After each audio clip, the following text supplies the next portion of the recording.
So I left my garden for 9 days. What happened while I was away? Let's check it out.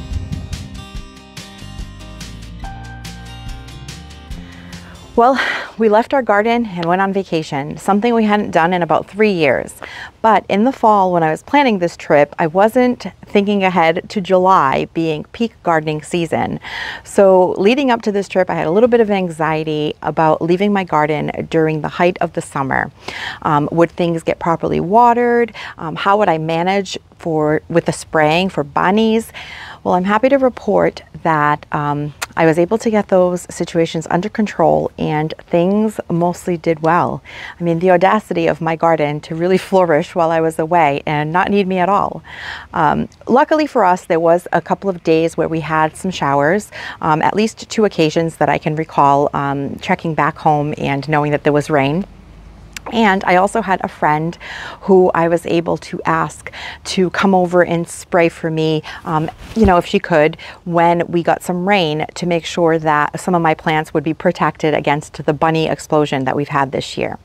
And I'm so thankful that she was able to help me with that, and things mostly look good. In fact, so many things have begun blooming since I filmed my July garden tour. So I thought that we would just do a walk around the garden and kind of take a look at what things look like after me leaving the garden for 9 days. So we'll start here in my patio bed, and the coneflowers have really taken off in the past couple of weeks. The daylilies have started blooming. And even the new hydrangeas that I planted here right before I left, about a week before I took our trip, I planted some Firelight Tidbit hydrangeas. And these are a panicle type hydrangea. They're also dwarf. And I planted them to replace some wee white hydrangeas that I previously had planted here. The wee white hydrangea was a dwarf version of the Annabelle or the Invincible type smooth hydrangea. But I believe they need more shade than what they were getting in this full sun bed, because they would bloom beautifully and then a week later they would get really crispy. So I dug those up and I replaced them with these Firelight Tidbit hydrangeas. I did give the wee whites to my friend Catherine, who's also a gardener, and she has a lot more shade than I do. So I think that they will do beautifully for her. Here's some of my beautiful daylilies. So I have a couple of varieties here. There is Becky Sharp. This one here is Swallowtail Kite. It's a really gorgeous and large daylily. It's got this purple on the outer petals and then the inner green-yellow throat. Really pretty. These alliums are certainly past their prime now, so I'm going to cut them down. But I leave them for a while because they do provide some really pretty structure. I just like it. It becomes like a decorative element in the garden. Even the perennial alliums that I have here, I have a grouping of 3, and they've started blooming pretty well also. They're just starting here. Pollinators absolutely love these. This is the Millennium Allium. The Salmon Star Oriental Lilies are also blooming, and these are really pretty. They have like a white outer petal with apricot colored stripe with some freckling. And let's see what's going on in my shed beds. So here on the left side, my quick fire hydrangea is now starting to turn pink. It's looking really pretty.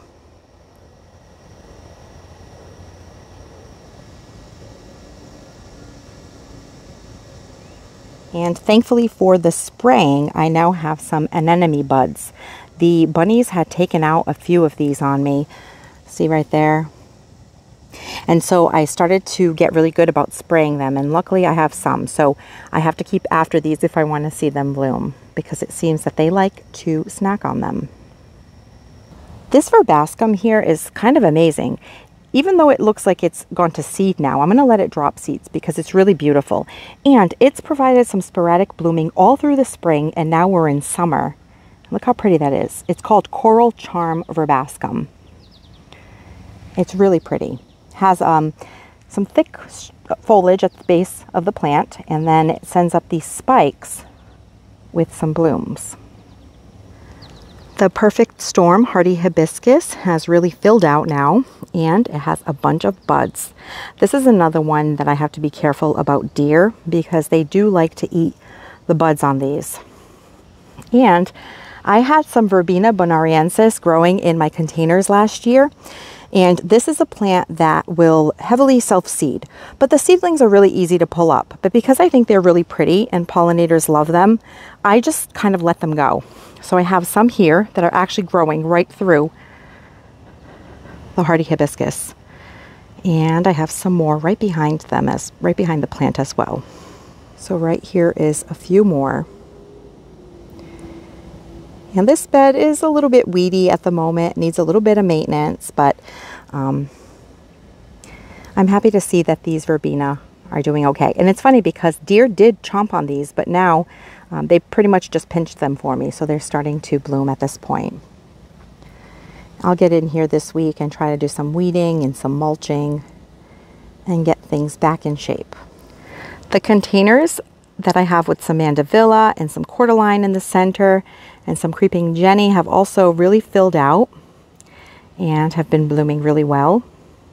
I really like this combination of the white with the dark center accent, and the green down the container in the front really pops. The yellow from the creeping Jenny. So I think I'm going to repeat this again. The limelight hedge, this is the little lime hydrangea, is looking really nice as well. This is another one that I find that deer are really attracted to. So I do have a deer spike in the front there, but I spray the back side of them because they have gone up on my patio and actually eaten plants before. They're pretty brazen around here. Now, I do have irrigation in my lawn, but not in these beds here. So before we left, George did make sure to see if the irrigation was pointing to the beds to ensure that things were getting watered. In terms of my containers, I did leave some watering cans out by them, and there's obviously the hose that you can drag back here, but I tried to make it easier for my parents, who did stop by 2 to 3 times while we were away, to just water these containers for me. Here in my Japanese maple garden, a couple of videos back, I had divided and transplanted some of this lamb's ear, and oh my goodness, it has really filled out. If you want a beautiful, low maintenance foliage plant that provides some texture and some gorgeous blue-gray color, this is it. Something else I noticed while walking around the garden is that my Magnolia actually has a couple of bloom buds on it. Now, I didn't know this to be a reblooming magnolia, but look at this. There's one there and there. Looks like another one coming up here and even there, which is pretty amazing. So if anyone has an Magnolia in their garden and it's starting to rebloom, let me know in the comments. I found this to be so interesting, and I'm really happy about it too, because this is a really beautiful magnolia shrub. Something is eating on the Jacob's Ladder, the Polemonium, I believe they're called. Jacob's Ladder Heaven Sent that I transplanted over to this area. They all got a haircut, so it looks like something's been munching on the foliage. I'm not too concerned about it at this point because they're done blooming for the season. So I will spray them occasionally just to kind of keep the plant going.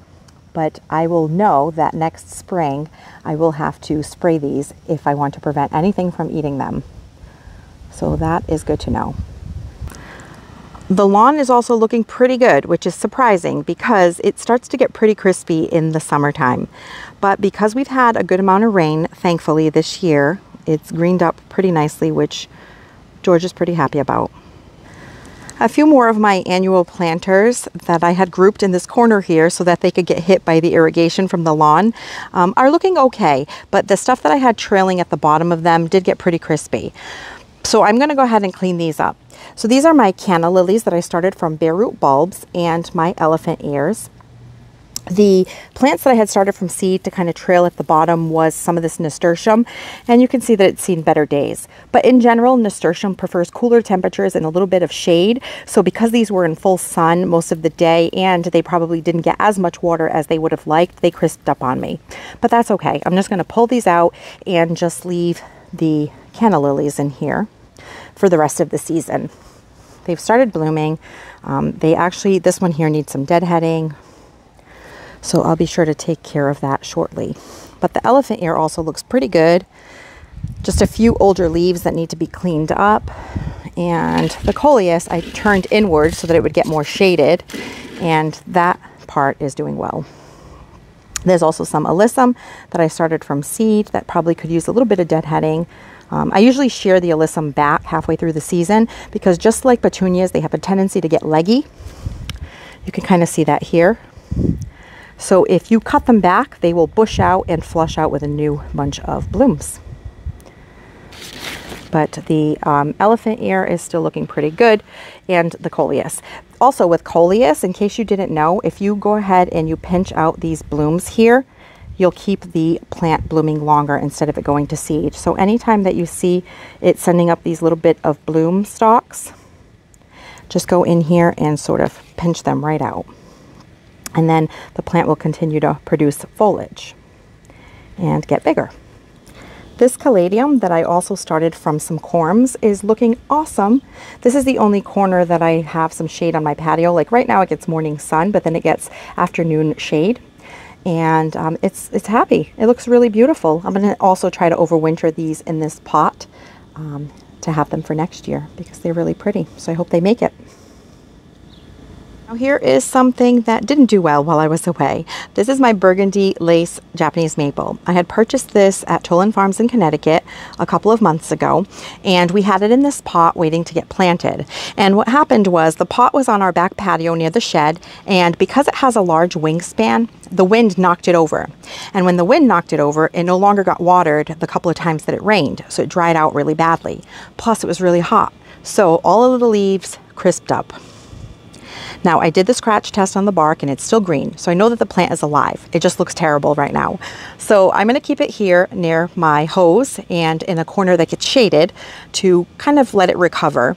And I also have to top it up with some fresh compost because when the pot tipped over, some of the dirt spilled out. And as long as I keep after it, I think it's going to be fine. I'm still going to plant it in the fall and it should flush out with new foliage next spring. Walking around the front to my front borders now, I have some Oriental Lilies that are starting to bloom. This is a really beautiful double.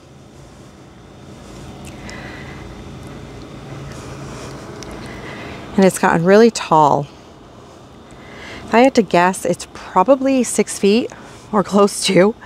It's a really tall one and lots of buds. So I can imagine in the next couple of days, this is going to look really stunning.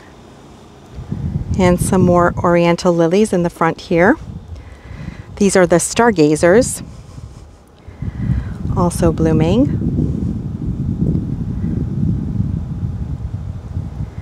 And there's another variety there that has some white.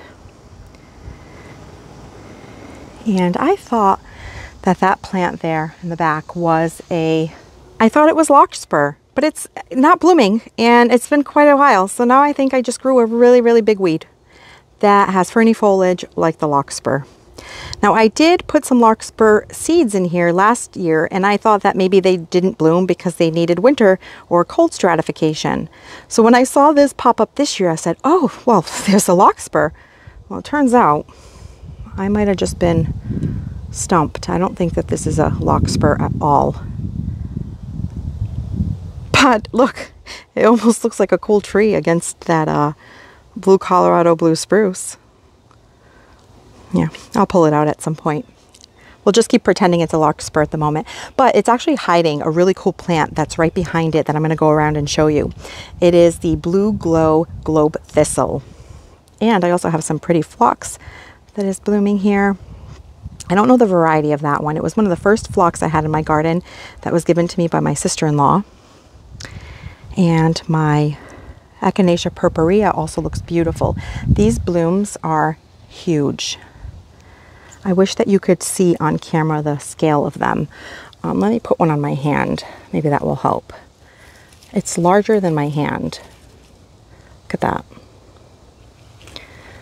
They're really large. And even these cones are really beautiful. So you can leave them up over the winter for the birds. The goldfinches really love the cones on coneflowers. Just know that they heavily self-seed. So if you are okay with having them self-seed around your garden, then you can leave up all of them. Otherwise, you can just leave a couple for the birds to enjoy and for some winter structure. Here's that blue globe thistle. It's a gorgeous plant. I grew this one from seed as well using the winter sowing method, and they almost literally have like a glow to them. Look at that. It's stunning. This is its second year in my garden. It bloomed. This is its third year. So it bloomed year 2. So when you grow perennials from seed, not all, but most of them won't bloom the first year. The first year they just focus on creating roots and foliage, and then the following years they will start blooming. So usually by year 2. So these bloomed for me for the first time last year in year 2. And this is now year 3, and they're looking really pretty. I actually grew a few more seeds this year through winter sowing, and I'm going to plant those out in the gardens that hopefully I have a larger drift of these in the future. So all in all, I'm pretty happy with this border, given that we are now heading into the peak heat of the summer. Everything is looking pretty good, despite me being away for a little bit.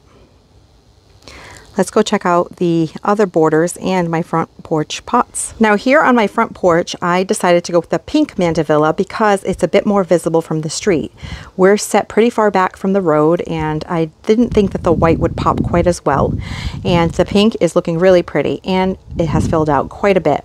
Now the good thing about the plants that I selected for these containers is that both Mandevilla and Lantana can take a little bit of dryness. They're a little bit drought tolerant, so that was really good, and I didn't worry about these as much while I was away. It did rain a couple of times, but in general I can go maybe every 2 days between waterings on these, which is awesome. I haven't been able to do that with other annuals.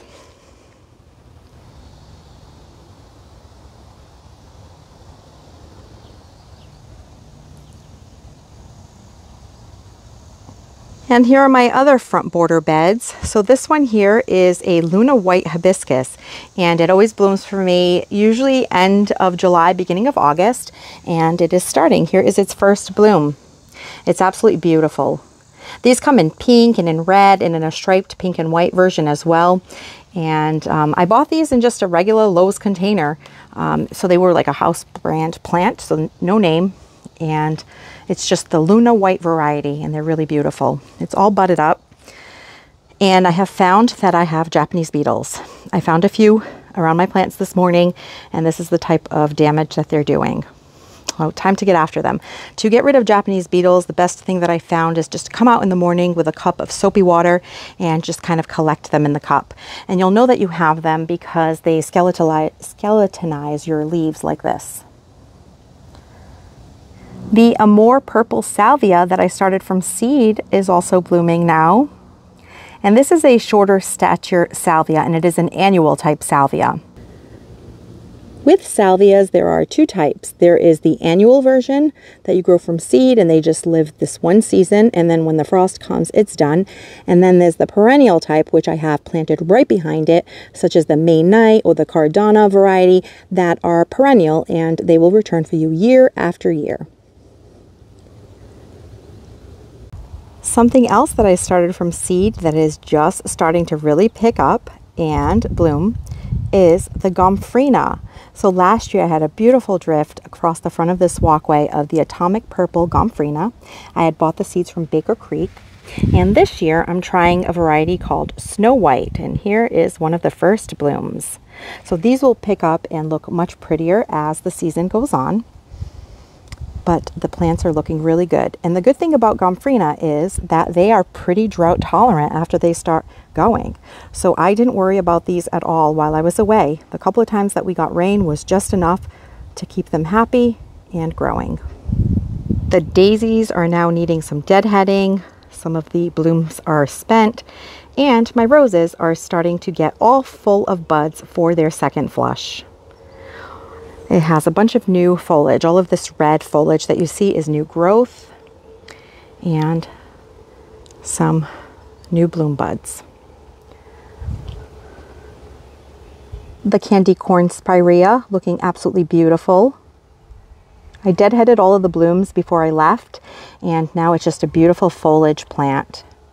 Look at that. It's chartreuse greeny yellow with some orangey pink and red tips, just really pretty.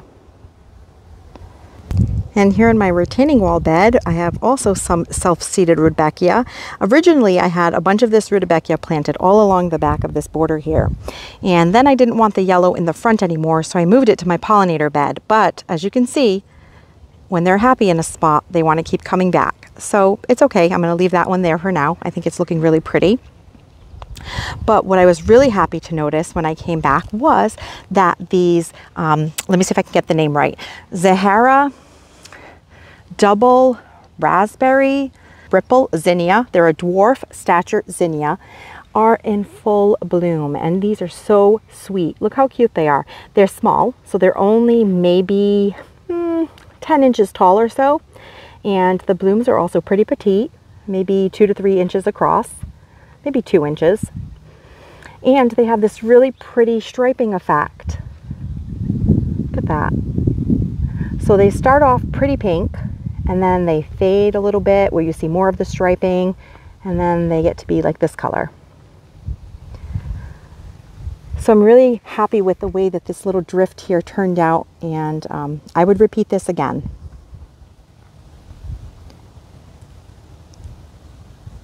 The other surprise was that my bobos are blooming. So last year we had a really hot and dry summer, and this bed here is not irrigated. So I was having to drag the hose over here, and my bobos did not do well last year, but this year they look absolutely beautiful. Here's a different angle of the bobos. They're all filled out, and they have these really large panicle blooms. And these are also pretty dwarf. They get to be in that 2 to 3 feet tall and 3 to 4 foot wide range. The Blazing Star or Gay Feather or Liatris, they go by all 3 names, are now pretty much done blooming. But when I come down the driveway and I caught a glimpse of these bobos when we returned from our trip, I was blown away. I was so happy to see these. I have 5 planted here, in case I didn't mention it. Well, as you can see, despite me being here or not, the garden still went on without me, and that's a good feeling. So I hope that this served as a little bit of encouragement to you, that if you're worried about leaving your garden during the growing season, just know that if you take a couple of small precautions, it's going to be fine and still flourish regardless of us being there. And what I did was I just made sure that I placed some containers where they would catch some overspray water from the lawn irrigation. I also left some watering cans out for my parents or anyone that could stop by and maybe just give my containers near my shed and on my front porch a little bit of water. Luckily, we did get rain twice, so that helped a lot. And also the spraying for pests. So if you spray for deer and rabbits, that is one thing that you can probably do right before you leave. And most of those repellents are fine for 7 to 10 days. But in the event that you do get a heavy rainfall, it will wash the repellent away, and at which point it will need to be reapplied. So luckily I did have a friend who's also a gardener and understands what my stress was about leaving my plants out and unprotected. So she was able to help me out with spraying the repellent at least once for me after we did get a rain event. So that is super helpful. And as I'm sitting here, I also noticed that this container of succulents that I have, this is a terracotta pot that I set up with just some succulents, and I actually never have to water this all summer long because succulents don't need a lot of water. This always looks really pretty, and I just leave it here on this bench. But the hens and chicks I just noticed are blooming with these little cute pink dainty blooms, which is really interesting. But thank you so much for spending your time with me and checking out the garden, and I will catch you in the next one. Thanks for watching this video. If you liked it, please hit the thumbs up button, and please consider subscribing so you don't miss any of my future videos, and we'll see you soon.